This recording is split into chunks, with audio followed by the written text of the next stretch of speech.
David Rockwell's work uses the power of design to transform ordinary spaces into living theater. His range of work is as diverse as his ever-changing style. His current projects include the new Rosa Mexicana restaurant in Lincoln Center, the W Hotel at Union Square. He also recently completed his first Broadway project as set designer for the Rocky Horror Show. Here is a look. Whoa. No, this isn't the Junior Chamber of Commerce, Fred. Janet, they're probably foreigners. In ways different than our own. I mean, they may do some more folk dancing. Look, I'm cold, I'm wet, and I'm just plain scared. I'm here. There's nothing to worry about. All right, don't leave me alone. How do you do? I see you've met my faithful handyman. It's just a little brought down because when you knocked, I thought you were the candy man. Didn't you? Don't destroy out. By the way, I love. Don't judge a book by its cover. I'm not much of a man. By light of day, but by night, I'm one hell of a lover. Just a sweet I'm pleased to have David Rockwell at this table again and talk about not only some of the work that he has done, but also some new adventures. There's also, you got an award, which I want to take note of, which was the Grand Central Terminal Restoration and Renovation. Has been selected for a presidential award. Congratulations. It has indeed. How many projects do you have underway at this very moment? Probably about 10 or 15. Do you really? Yeah, 10 or 15 at various stages. Some are very active, some aren't so active. Yeah. And how does this firm of yours work? Do you, in a sense, obviously, you know, it all springs from you, and you've got a lot of talented people that work with you.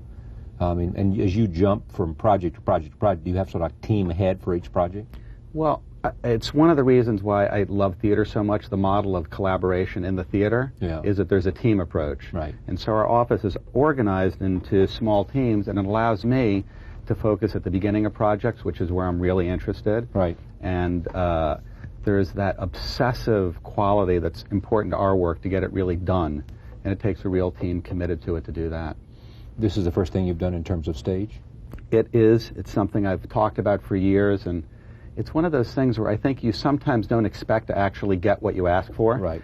And so for so long... Be careful what you ask for. Theater had been a foundation to our work, so now we got to do one, and it was a thrilling, thrilling experience. How is it different? How is it more challenging than the other things you do? Restaurants, hotels? The driving force in a play is the story and the director. Right. And I think I'm more used to in architecture being a little bit more in the role of the director. And this is a case where I was just blown away by how a team like a choreographer, a set designer, a lighting designer, prop designer, director work together to evolve this story. And then it happens every night. You don't get that exact kind of electricity in architecture in terms of this thing recreating itself every night. Looking at architecture and looking at design, and I'm not sure where one ends and the other begins. Do you know? No, I think that what's exciting to me about architecture is the fact that there is no boundary, and that there is, from our point of view, this ability to merge, to bring in the notion of theater, to bring in the notion of landscape. So I think they merge. I mean, architects design products. Right. Michael Graves is an architect, designs products. Frank Gehry designs chairs and other things. Yeah. You know, and now we're seeing product designers beginning to design architecture, in the case of Karim Rashid. Yeah. What turns you on the most? I mean, the whole combination of things, or one kind of thing versus another? I'm incredibly intrigued by newness. And it's one of the reasons why we have such a range of projects. I find the idea of invention something that is very seductive to me. And I think the goal of creating a space that delights people is a really pretty fabulous job to have. So I look for inspiration in newness and in sort of contrast of things rubbing up against each other and taking things that you might have seen in one context, and by the friction and the combination of them, you get to see them in a whole new light. We have talked about this in another context, but I'll repeat the question sort of in a sense. What does a restaurant have to have? I mean, if you look at all the restaurants now that you design, other people design, I mean, there's a new restaurant here, which I went to the other night, terrific, in which it's like the Buddha Bar in Paris, which Right. you know about. Right. You know, what does it have to attract attention other than good food? Well, okay, so I can eliminate talking about good food. Exactly. I think it's got to have a real, authentic point of view. And I think that design can certainly help a restaurant get some initial attention. But if there's not a real integration between food, service, and design, I think what happens is the experience feels out of balance. One of the things that I'm intrigued by is that someone like Jean-Georges, who we've worked with before, who's all about combining different ingredients, kind of an alchemist. Right. His point of view, I would argue, has some relative value in design. You know, is an inspiration, using the food as an inspiration for design. So I think the most important thing for a restaurant to succeed over a relatively long period of time is an authentic point of view, like a script in theater. Now, is it exactly the same thing for a theater, for a hotel? I think hotels are a little bit different. Hotels are broader, you're spending more time there. A restaurant, you're going to spend an hour, 2, 3 hours at the most at a very high-end restaurant. A hotel... And the food is a real payoff. And the food is a payoff. And in a hotel, you're going to spend the night there, and you have a chance to discover every design flaw in the room. Every 6 inches that the light switches. But is it the room design that makes a difference for a hotel, or is it the common quarters?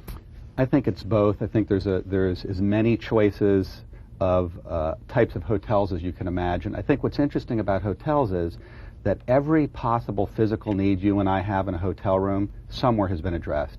There's nothing new to do in terms of function, so we're left with fantasy. Yeah. We're left with hotels, to some extent, creating this image of who we want to be. So you can step into a new fantasy that can be about the room, or more and more is about the public space. Roll tape. I mean, here are some stills we want to take a look at. This is the W Hotel at Union Square.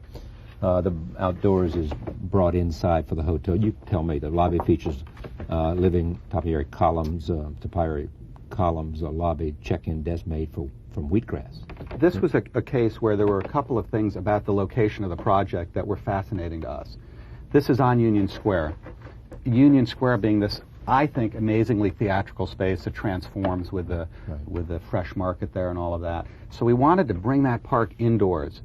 And what more kind of surprising or delightful thing could there be than checking into a hotel and having the walls be alive? Yeah. So that was one big idea. And the other notion was, if we could make the walls undulate with plants and wood, we could kind of conceive of the space similar to fashion, the way corseted forms shape a room, that the walls would create this corseted form, and that ornament, in this case mother of pearl, would be applied just as a little bit of detail. Take a look at the first view of ceiling from staircase, second lobby seating area. This shows one of the lobby views out towards Park Avenue, and it shows one of 3 walls that's an invented system we developed with 2 landscape people, of a topiary wall that's alive and growing and changing, and I think creates that sense of unexpected and sort of magic. Next lobby view of the entrance of the lobby. This is looking from the hotel check-in to the sinuous wall on the left, wood, the topiary on the right. Right. And again, ornament conceived of is just a small detail, somewhat related to 1911. This building was built in 1911, right down the street from Louis Tiffany. So picking up on its location. Next is a staircase. This is actually my favorite image. The staircase leading to the second floor is lined with a cut metal railing developed by a woman named Fran Taubman. These are laser cut steel pieces. Wow. And then the entire space is filled with wheatgrass. So your trip up this stair is escorted by this wonderful growing material. Next thing is the Rosa Mexicana restaurant. And there's a famous stairway up to the second floor, which you said to me as we sat down, that what you have to do in a restaurant, if there's a second floor, is make it exciting to go upstairs. Yeah. One of the things that I learned early on from Drew Naporn, actually, a New York restaurateur, is a designer, one of the challenges we have is to make the undesirable locations desirable. You did what did you do for him? We did Nobu. Nobu, We did right. Next Door Nobu. Right. We redid Tribeca Grill, so we've done a bunch of things. Okay, next thing is a wall beside the staircase. There it is. This was a case where we got to combine, looking at theater as inspiration, we got to combine 2 dissimilar things. One, sort of the plainer, more modern aspect. You'd think of Mexican architecture, certainly inspired by Luis Barragan's work. Right. And then the other less expected thing, which is the kind of obsessional folk art that you see in markets. And I was intrigued by what would happen if we combine those. So we found this artist named Guido Zwicker, who we worked with to carve these cliff divers, that 200 of them float off the wall. All right, the next thing we'll see is the Chambers Hotel. This is a edgy, subversive style with luxury and refinement. Where is this located? 56th Street, just west of Fifth Avenue. That's Norma Kamali on the right, where you see the gold banner. Oh, sure. Okay, so tell me about this. First slide is entrance to the hotel exterior. Next is a sketch of the hotel lobby. Hotel opens up end of January. Yeah. And it's our first ground-up building in New York, so it's kind of exciting. Your first ground-up building, meaning what? The first one where you walked into a building that you designed everything right, from the ground up. And we collaborated with several other people in the design of the building, but our role was from beginning to end. And the building is relatively subdued other than the doors. The doors are exuberant carved walnut. And I think as an analogy to a theatrical experience, which I know I keep going back to, I think there's something fascinating about doors. I think doors symbolize a place where we can change and we can transform. And indoors, once you get in the lobby, there's 500 pieces of art, most of it site-specific. Even the elevator lobbies, when you get off each of the 14 floors, there's an installation by a different installation artist. Right. That over the last 3 years we've curated, and Michael Beirut of Pentagram is doing a catalog of the art.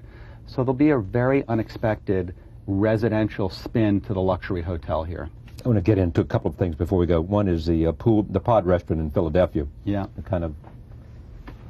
Well, this is on the University of Penn campus. Right. Relative the bar, obviously. Well, this is a case where bar and restaurant meld together. Yeah. And it's in a very traditional location. And we wanted this to be a space where light, whereas in Rosa Mexicana we used water as a design element, I guess in the Guardian W we used plants as a design element. Here light is used to paint this room. In fact, if you look in the distance at that blue room, I think the next slide is a close-up of that. These rooms bathe the diners in one of 9 colors of light that they can select. So you're actually interacting with the environment in a really playful and delightful way that makes people want to be there. Right. Light makes all the difference in the world, doesn't it? Yep. And to use color. Take a look finally at the Rocky Horror Show. We'll see about 3 slides here. First, the stage, which sort of describes the proscenium and the chandelier. And the stage, actually, one of the things that's fantastic about doing live theater is that you can have physical things that transform right in front of you. And that visceral transformation is something that I think is unduplicatable. Okay, next slide is transition from screen to stage. Next slide is the Frankenfurter's Lab. Frankenfurter's Lab, in Circle in the Square Theater, there's no fly space. Yeah. So this literally unfolds like a transformer toy out of the ceiling down to the ground. Next slide is transformation of movie theater into a castle. The most startling transformation is when you enter the movie theater, we're encouraging audience participation. That's what the director wanted to do. So we have 34 seats where the cast members sit when you come in. Yeah. And it starts out as a tribute to B movies from the 50s. And when it goes to the castle, the floors hinge and flip up into the air, the proscenium splits, and what you've seen as kind of the expected traditional environment turns to a much more dangerous, much more kind of unconscious place. Talk to me about what you think the perception of you is, and if you do things like this, whether it brands you as sort of, or limits you in any way, so that certain kinds of projects don't come your way. We are so thrilled to have the opportunities that we have in terms of theater, both real theater, which was a dream come true for me. And I'll give you an example of where I think theater takes us to more traditional architecture. Airports couldn't be a more miserable experience. Now, a lot of that is because of the logistics. There's not enough runways, there's not enough slots. Right. So I think there's a lot of architects who can work to figure out the best logistics. That's not where we're going to have our impact. We're looking with some people at developing airport concepts that take the same excitement of Central Park with its edge butted up against the city, with its combination of very choreographed paths and then big open fields, and looking at that analogy for airports. So when you think about getting past the expected in the fixed part of the ticketing. What you enter might be something really incredible, might be alive, and might be analogous to a park. So I actually think that the theater offers us new opportunities, and for me, the chance to develop new projects is the thrill. David Rockwell, thank you. Pleasure. Thank you. See you again. Nice to be here.